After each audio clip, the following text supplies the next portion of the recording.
O Vasco teve uma atuação desastrosa, fora dele, o vexame foi ainda maior. Jorge Wilstermann, Racing e agora Cruzeiro. Pela terceira vez nesta Libertadores, o Vasco foi goleado por 4-0. E agora deu adeus à competição. O Vasco é um time de massa, a gente vem trabalhando. Ano passado todos acharam que a gente era um time de rebaixamento, chegamos na Libertadores. Infelizmente nosso trabalho não foi o suficiente para poder classificar o Vasco. Mas com muita humildade vamos continuar trabalhando firme para que a gente possa dar a volta por cima. Diante de um adversário muito qualificado, não só o Cruzeiro, mas também como o Racing, né? Acho que aqueles 3 pontos contra a Laú no primeiro jogo fez muita diferença durante a competição, né? A gente lamentou muito, o fator casa era fundamental para que a gente projetasse uma classificação e infelizmente dentro de casa a gente não conseguiu o resultado que a gente queria. E como eu falei agora ali, tentar esquecer, porque sábado a gente já tem mais um jogo para que a gente possa, quem sabe, ano que vem estar novamente na Libertadores. Tá aí, o Iago Pikachu, esse jogo que ele está se referindo aí é contra o América Mineiro, sábado em São Januário. Sim. Mas falar desse Cruzeiro, né? O Cruzeiro que começou perdendo para o Racing na Argentina, chegou a tropeçar em outros jogos. Com o Vasco em casa. Deslanchou na Libertadores, e não digo só pelo resultado não, Paulo Lima. Uma atuação, 2 atuações convincentes. O Egídio, olha, tão criticado Egídio, gastou como faz bem essa camisa azul para ele, hein? Isso é ressaltar. E aquela confusão toda do início é porque é exatamente aquilo que a gente conversava aqui, né? O Cruzeiro não venceu no Campeonato Brasileiro, na Libertadores, está mandando, é líder do grupo. Então, está esclarecido. Um jogo a mais, né? O Racing joga hoje. Exatamente. E o resultado pode deixar o Cruzeiro já com a sua classificação sacramentada, né? O Racing caindo aí vindo de uma derrota pode deixar o Cruzeiro já com a vaga garantida. Agora, a gente falava do Egídio mais uma vez, né? Impressionante. Ele roda de clube quando volta para o Cruzeiro bicampeão com o Marcelo Oliveira naquela equipe maravilhosa, né? Que tinha o Ricardo Goulart, o Everton Ribeiro, que tinha um time certinho. Mais uma vez o Egídio jogando futebol, já foi assim na goleada de 7, tem sido assim nos jogos do Cruzeiro, e ontem foi um fator de desequilíbrio, mas a consistência do Cruzeiro contra o Vasco da Gama é impressionante. O Vasco foi um time abatido, tá bom, o primeiro gol, impedimento, a Nadine vai falar sobre isso daqui a pouquinho, mas mesmo assim, o lance do impedimento, a supremacia do Cruzeiro no São Januário foi maravilhosa. O Egídio lá, Paulo Lima. Ele foi perfeito, o cruzamento para a saída do Thiago, né? O Thiago sai do meio para frente com a perna esquerda, que é a boa, finalizando. O Cruzeiro deitou e rolou no Vasco da Gama ontem, né? Foi pouco, 4-0. O Vasco teve apenas uma chance, máximo 1 ou 2 chances diante do Cruzeiro em casa, e a lamentar mais uma vez a atuação da torcida na arquibancada, né? Brigas sem necessidade, e deixando o Vasco numa situação desconfortável, completamente eliminado e trazendo prejuízos psicológicos exatamente para a sequência do Campeonato Brasileiro. Essa é uma realidade que o Vasco vai viver a partir de agora. Se concentrar no Brasileiro, se recuperar o seu prestígio, o seu moral, mas o Cruzeiro ao contrário, né? O Cruzeiro vai vertiginosamente decolando na Libertadores da América. A gente vai falar mais sobre o Vasco daqui a pouco, mas assim, a confusão na arquibancada foi uma parte dos torcedores, outra parte empurrou, ensaiou uma vaia. Sempre a mesma parte. Sempre a mesma parte. Agora teve uma parte que fez uma festa muito legal. O Dedé, do Cruzeiro, saiu ovacionado ontem, muito aplaudido, né? A torcida do Vasco aplaudiu muito. Faz uma sequência, né? Como o Dedé tá jogando, exato. Né? Agora, o que faz uma sequência também para esse personagem que vai aparecer aqui na tela? Já sei quem é. Porque ano passado a gente vinha falando que o Cruzeiro, apesar do elenco, não tinha aquele homem lá na frente para guardar a bola. O Sassá está no seu segundo jogo como titular. Justo como destaque. Titular, né? Ele vem entrando em campo, tá aqui os jogos dele, 26 jogos, 11 gols e 2 assistências. Na temporada 2018, são 9 jogos e 4 gols. E esses 4 gols vieram na Libertadores, Calheiros, 2 ontem com o Vasco e 2 na Universidade de Chile, e justamente nos 2 jogos que ele esteve como titular. Tá resolvido, Paulo Lima, o problema lá na frente? O Sassá veio para colocar, assim, aquela pulguinha atrás da orelha do técnico Mano Menezes? Eu acho que é o cara do jogo nesse momento, né? Teve uma lesão, ficou fora, mesmo quando ele saiu do Botafogo, foi para lá, logo que ele apareceu no time do Cruzeiro, ele apareceu bem, né? E o Fred chegou né?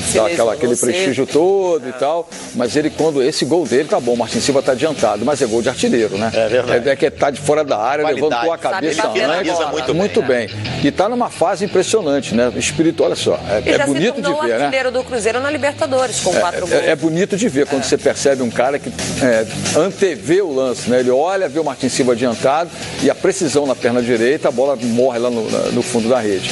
Mas é um cara que o futebol do Cruzeiro já vinha amadurecendo pensando no Sassá. E ele se consolidou. Eu acho que cada vez... Fininho, né? Nesse biotipo que tá aí, ó. É o seguinte, Paulo Nesse biotipo que tá aí. Não pode pegar aquela bolacha do Walter para comer. Cabeça no lugar, porque depois dessas 2 vitórias, esses 4 gols, Calheiros, ontem no pós-jogo ele comentou. Ele falou, olha, agora acho que eu posso comemorar um pouquinho, porque a gente anda muito preso. Mas ele teve recentemente aqui no Jogo Sagrado, você mesmo falou aqui, que conversas de bastidores, você tá notando um Sassá muito mais feliz, muito mais contente com a fase dele. Com a cabeça no lugar, Sassá, você com a cabeça no lugar, Paulo não vai gostar do que eu vou falar. Mas é o cara para daqui a pouco tempo tá jogando num grande clube na Europa. Não, mas é verdade. De grande clube, não. O grande clube é o Cruzeiro, Sassá. Não tô dizendo que o Cruzeiro é pequeno, não é isso. Que é o caminho natural de quem se destaca no futebol aqui no continente americano. E lá na Europa, Sassá, os caras não gostam de Sassá, não gostam de apelido. Os maiores salários. O Sérgio Ramos cornetou esse negócio de apelido. Mas o Sassá, Paulo Lima, ele tem muita bola no pé. Tem que ter a cabecinha no lugar. Botou a cabeça no lugar. Tá encaixado nesse bom time do Cruzeiro, vai decolar. Lembra no Botafogo o quanto ele aprontou, o quanto ele foi punido, o quanto ele ficou afastado. E aí exatamente a passagem dele pelo Botafogo, né, de crises e de... Surgiu no início do Cruzeiro. Um mau comportamento fora do campo, né, a dura que o Antônio Lopes dava, os técnicos que estavam por lá, o próprio Ricardo, o próprio Jair Ventura, estão fazendo que hoje ele mais consciente, mais amadurecido. Né? Ele teve bons professores lá no Botafogo, a gente não questiona. O Mano também é disciplinador, né? Sabe como que é o Mano, é bom de papo, é parceirão, mas o Mano é um cara que quando pega ali na chincha é linha dura. Não dá pro Sassá aprontar lá em Minas Gerais, não. Então, comemora, Sassá, mas com moderação. Bom, vamos falar do Thiago Neves agora, porque com os 4 gols, o Sassá passou justamente o Thiago Neves na artilharia da Libertadores. Tá aí, ó, com a camisa do Cruzeiro, 76 jogos, 25 gols e 17 assistências. Na temporada de 2018, Paulo Lima, 19 jogos, 8 gols e 3 assistências. O Thiago Neves é muito confortável com essa camisa, né? Tá em casa. Ele é um equilíbrio, né? Ele é um equilíbrio nesse pêndulo do meio campo, né? Ele vai bem nas armações, aparece bem na área e tem alguns momentos que se critica, né? Que o Thiago às vezes parece meio longe do jogo, parece meio fora de sintonia com a partida, mas é a maneira dele jogar. Você não vê o Thiago dando carrinho lá no sistema defensivo, você não vê o Thiago dando cotovelada em zagueiro, você não vê o Thiago brigando por espaço físico, ao contrário, ele está sempre no lugar vazio, esperando o momento certo, como é o lance do gol, né? Ele sai de trás, a bola vem do fundo do jogador do Egídio e ele aparece. Essa é a característica de um cara que sempre jogou com a camisa 10, terceiro homem jogando do meio campo para frente. Muito se exige hoje da vitalidade, da força física, até mesmo de um jogador que seja empenhado demais na marcação. Essa não é a função do Thiago. Não será e nunca foi, e para o futuro tomara que ele continue assim, jogando do meio campo para frente, sem se preocupar lá atrás, deixa que a galera corre, tem sempre alguém para correr, para deixar a bola no pé de quem sabe. O Thiago é essa a diferença no time do Cruzeiro. Boa, você segue tweetando pra gente na hashtag Bom Dia Fox Quinta, eu tô de olho ali na tela, o Ricael, o Leonardo, o Geovânio, tem muita gente tweetando, participando da sua mensagem, vai aparecendo aqui no rodapé, daqui a pouquinho a sua mensagem aparece grandão aqui na tela e a gente vai tabelando com a sua pergunta pro Paulo Lima aqui até o meio-dia. Agora, vamos pra zona mista do Bom Dia Fox, porque o técnico Zé Ricardo, ele afirmou que mesmo com essa eliminação sofrida ontem em casa pro Cruzeiro, ele tá com a consciência tranquila. E o que disse o Mano Menezes, o técnico que saiu com a vitória? A gente acompanha agora na zona mista do Bom Dia Fox. Então, fizemos um primeiro tempo muito bom para um jogo que se mostrava difícil pela circunstância, pelo caráter decisivo, pela dificuldade que é sempre jogar fora de casa, mas a equipe fez um grande jogo, está crescendo, está retomando, né? Tá se amadurecendo para jogos assim. E a gente sabia que podia fazer aqui um jogo melhor do que fez contra o Vasco lá. A consciência que não faltou trabalho, não faltou empenho, não faltou sacrifício. É lamentável a gente sair da forma que foi dentro de casa, na frente do nosso torcedor. Acho que a gente está envergonhado por isso. Mas a consciência de que fez o nosso melhor, chegou ao nosso limite. Apesar da eliminação, o Zé Ricardo é mantido como técnico do Vasco. Isso aí nem passa na nossa cabeça. A gente tem uma convicção no futebol, tem uma convicção do treinador, é o treinador do Vasco. Nós fizemos um esforço muito grande quando houve uma proposta, né, para ele. Todos vocês sabem disso. Não tem nenhuma dúvida da permanência do Zé Ricardo, porque é uma pessoa que conta com a confiança do departamento de futebol, do presidente, do vice-presidente de futebol e da própria torcida. O torcedor tem que entender, né, que, gente, está acima da possibilidade, da capacidade, sim, vamos ser realistas, do Vasco. É um grupo dificílimo. Tudo bem, pode estar chateado porque levou nessa edição de Libertadores 3 goleadas por 4-0. Agora, você cobrar e exigir uma classificação num grupo que você tem 3 adversários superiores... E o Cruzeiro é muito superior. Gente, tem que ter a humildade para reconhecer. Como eu disse aqui, Paulinho, mais cedo. O Vasco é um clube em reestruturação, está se reestruturando. Ninguém faz campanha na Libertadores nessa situação. Tem que se reestruturar para buscar caminhos melhores. Agora, fez o que deu para fazer, né? Você perdeu o Paulinho. Tá machucado. O Vital foi embora. Evander ontem no início do jogo já saiu lesionado. Então você vai vendo as... Wagner vetado pelo DM ontem, nem as dificuldades que tem, né? O Pikachu, que vinha jogando como ligação do meio campo com o ataque, mais uma vez teve que jogar na lateral direita, perdeu um pouco da qualidade ofensiva. E além do que, você tem um Cruzeiro altamente avassalador na noite de ontem, né? Um Cruzeiro completamente triturador, não pensou no Vasco em nenhum momento. Queira ou não queira, o Cruzeiro é mais time, né, gente? Isso aí não tem a menor dúvida disso. Qualidade técnica. Que vocês falaram, não tem elenco, não tem opções, tivemos diversas lesões, mas a gente precisa pontuar algumas atuações, né? O Paulão vem falhando muito.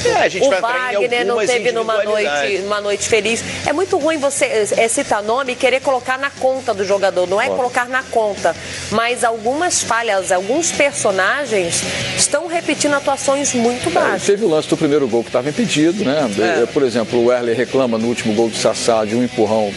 A Nadine vai falar sobre isso, mas eu não vi assim. Eu acho que zagueiro, quando tem um atacante nas costas e tem a bola na frente dele, meu amigo, protege com o corpo. Segura o atacante nas costas e deixa a bola sair pela linha de fundo, dá um bicão nela, isola. Ali é uma questão de posicionamento de zagueiro, mais esperteza do Sassá. Paulo Lima, isso que está na tela é que é inadmissível. Não pode, né? Gente, olha aqui, ó. Foi punido recentemente. Já foi, eleição já acabou. É um campeão, a página virada. Agora, vocês querem ver o Vasco forte? Se não quer apoiar a atual gestão, que pelo menos cumpra o seu papel de torcedor. Vai lá, paga o seu ingresso, torça. Se tiver que vaiar, vamos vaiar, mas quebrar o estádio, onde daqui ali na frente o Vasco pode ser o maior prejudicado, novamente ter o seu estádio interditado. Enfim, isso é inadmissível. A origem dessa confusão foi motivada por diferenças políticas. Um pequeno grupo, mais uma vez, né, em apoio à atual gestão, em confronto contra um outro grupo, em apoio ao candidato derrotado. Quer dizer, é inadmissível que isso possa acontecer num jogo de futebol, jogo paralisado por 6 minutos, crianças ali naquele setor, mulheres, spray com gás de pimenta. Gente, não dá para aceitar isso. O Vasco quer ser grande, o torcedor tem que se comportar como um torcedor de time grande. Isso aí é um torcedor que não tem adjetivos para uma pessoa que vai para o estádio fazer esse tipo de coisa. Não cabe mais, ainda mais no Vasco. Eu acho que não precisa completar mais nada, né? O torcedor colocar a mão na consciência agora, Paulo Lima, e refletir sobre isso, porque você já parou para pensar o Vasco nesse momento de reconstrução ficar sem seu estádio de novo? E outra coisa, né? A briga política, ela uniu uma parte que o Vasco da Gama tinha em todo o seu passado com o Eurico, com a atual administração. O Eurico continua lá. Se a pequena turma da oposição... Não tinha nada a ver com o Eurico. Não, eu sei, eu sei disso, eu entendi, claro que eu entendi. E eu estou dizendo o seguinte, que tem uma parte forte da administração do Vasco e a continuidade do Vasco é a mesma. né? Só que hoje é um presidente diferente. Claro. Agora, esse pequeno grupo que faz parte hoje de uma atual oposição, espera na próxima eleição para poder fazer a coisa certa e não aí tumultuar. Vai protestar na hashtag Bom Dia Fox Quinta, desabafa, conta pra gente o que mais te chateou. Foi a atuação, foi a goleada, a sequência da goleada? Agora, prejudicar o clube, aí não dá, porque pode pintar punição pro Vasco, a gente sabe, isso já aconteceu ano passado, não seria nada legal acontecer mais uma vez. E melhor de vamos tudo, falar, Paulo? tem um aspecto técnico também, no momento que a torcida do Cruzeiro começa a gritar olé, olé, olé, o Mano pede com os dedinhos assim, pelo amor de Deus, não façam isso. Esse é um comportamento legal, né? Você vê a diferença. Isso tem que destacar, respeito, né? Porque assim, o clima já estava quente, já estava tudo muito tumultuado em São Januário. Ainda, né? Pintou olé na torcida do Cruzeiro, o Mano falou, e olé cedo, né? Não precisa jogar gasolina. Cedo, não era nem no final do jogo. O Cruzeiro fez 3-0 no primeiro tempo. Foi muito legal a postura do Mano. Vamos relembrar então a trajetória do Vasco na Libertadores 2018, porque o Vasco, infelizmente, está eliminado da Libertadores 2018. O Vasco que começou cedo, né? Começou lá no início, na segunda fase, venceu a Universidade Concepción por 4-0, depois venceu por 2-0. Aí a gente não destacava aqui o bom futebol, mas falava, olha, calma, não ganhou uma Copa do Mundo, mas é um time que deu um belo cartão de visitas, né, Calheiros? Foram 2 jogos com boas apresentações. O Concepción e depois na fase seguinte. O Jorge Wilstermann veio um 4-0, mas ainda assim, a gente já começava a ligar alguns sinais amarelos em principalmente no segundo jogo. Alguns setores. O segundo jogo que foi definido nos pênaltis, na casa do adversário, o Vasco levou a melhor na penalidade por 3-2. E aí na fase de grupos não deu, o time não venceu. Foram 2 derrotas, 2 empates, Paulo Lima marcando apenas 1 gol. E ali está o problema que a gente vem sempre destacando, o sistema defensivo do Vasco, que tem um belo goleiro, mas a zaga está batendo cabeça. O Vasco sofreu 10 gols, Paulo Lima. É inadmissível para uma equipe que está, né, tentando brigar ou pelo menos conquistar um espaço que seja até para a Sul-Americana, né? O Vasco fica fora, inclusive, da Sul-Americana. Está dependendo da matemática e tem que garantir o último jogo ainda e fora de casa. Dependendo da matemática. Exatamente, entendeu? Tá atrás da Saldo de 9, o Vasco para mim está fora da Sul-Americana, não tem a menor chance. Difícil brigar por uma vaga na Sul-Americana. Se bem que a diferença... Quem só balançou a rede uma vez, mas a diferença é pouca no negativo, Calheiros, menos 6. Exatamente, porque a Universidade de Chile foi massacrada pelo Cruzeiro, 7-0. Quer dizer, hoje, dependendo do resultado, vamos lá, se o Racing vencer o jogo por 2-0, essa diferença vai cair para 1 gol. Só que joga em casa, né? 1 gol. O jogo do Vasco é fora. Pois é, mas enfim. Tem que apostar as fichas ainda na Sul-Americana. Eu acho que eu não acredito. Se o Racing vencer hoje, fatalmente, o último jogo no Chile vai ser pro Vasco valendo vaga direta na Sul-Americana. Você vê que a Universidade, mesmo perdendo, continua com 5 pontos, né? Continua com 5 pontos. Aí vai ser aquela coisa do saldo de gol. Vai ter que ganhar no saldo de gol. E aí golear e repetir o que eu falei aqui, né? A primeira vez na história de uma edição da Libertadores que um clube brasileiro leva 3 goleadas de 4-0. Nunca aconteceu isso. O Vasco levou do Jorge Wilstermann, do Racing e agora do Cruzeiro. É um retrospecto negativo e é para apagar, esquecer isso tudo, esquece Sul-Americana e foca no Campeonato Brasileiro. Essa é a reestruturação do Vasco. Tá aí, no momento o Cruzeiro é líder do grupo, o Vasco está eliminado, ainda dá Sul-Americana, tem que jogar muito, tem que vencer fora de casa, tem que depender do jogo de hoje entre Racing e Universidade de Chile, mas ainda dá. Vamos continuar falando de Libertadores, agora a gente vai mudar o jogo, mudar o foco, porque o nosso assunto agora, Calheiros, Corinthians 1, Independente 2, Corinthians tomando um susto em casa logo nos primeiros minutos de jogo. Impressionante, né? Impressionante a postura, né, do Independente, começou muito bem no jogo.